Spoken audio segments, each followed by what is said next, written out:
പരീക്ഷ പേപ്പർ എല്ലാം കാണിച്ചു. ആണോ? എന്നിട്ട് 2 എണ്ണത്തിന് വെച്ച് ബാക്കി എല്ലാത്തിനും ഫുള്ളുണ്ട്.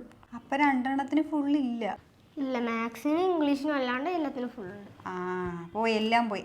ഞാൻ നിനക്ക് എല്ലാത്തിനും ഫുള്ളാണെന്നുണ്ടെങ്കിൽ ഒരു ഗിഫ്റ്റ് വാങ്ങിച്ചു തരാമെന്ന് പറഞ്ഞിരിക്കുമായിരുന്നു. ഇനിയിപ്പോൾ ഗിഫ്റ്റ് വാങ്ങിക്കണ്ടല്ലോ. ശരിക്കും എല്ലാത്തിനും ഫുള്ളുണ്ടെങ്കിൽ ഉറപ്പായിട്ട് മേടിച്ചു തരുമായിരുന്നോ? ശരിക്കും. അയ്യോ, അപ്പോൾ എല്ലാത്തിനും ഫുള്ളുണ്ടായിരുന്നെങ്കിൽ അമ്മ എനിക്ക് ഗിഫ്റ്റ് വാങ്ങിച്ചു തരുമായിരുന്നല്ലേ? ഗിഫ്റ്റിനെ ഞാൻ സത്യം പറയട്ടെ, എനിക്ക് എല്ലാത്തിനും ഫുള്ളുണ്ട്. ഗിഫ്റ്റ് ഗിഫ്റ്റേ വലിയ പരീക്ഷയ്ക്ക് ഫുള്ള് വാങ്ങിക്കുമ്പോൾ വാങ്ങിച്ചു തരാം കേട്ടോ. ഇത് കള്ളക്കളിയാണോ? ഞാൻ കൂടൂല. ഗിഫ്റ്റ് ഇത് മറ്റേ സാധനമല്ലേ മേടിക്കാന്ന് പറഞ്ഞിരുന്ന? ആ, ഇപ്പം സന്തോഷമല്ലേ? ഇത് ഞാൻ നേരത്തെ മേടിച്ച് വെച്ചിട്ടുണ്ടായിരുന്നു. നിനക്ക് ഫുള്ളില്ലെങ്കിൽ ഞാനത് തരുമായിരുന്നു. കൊള്ളാല്ലായിരുന്നു.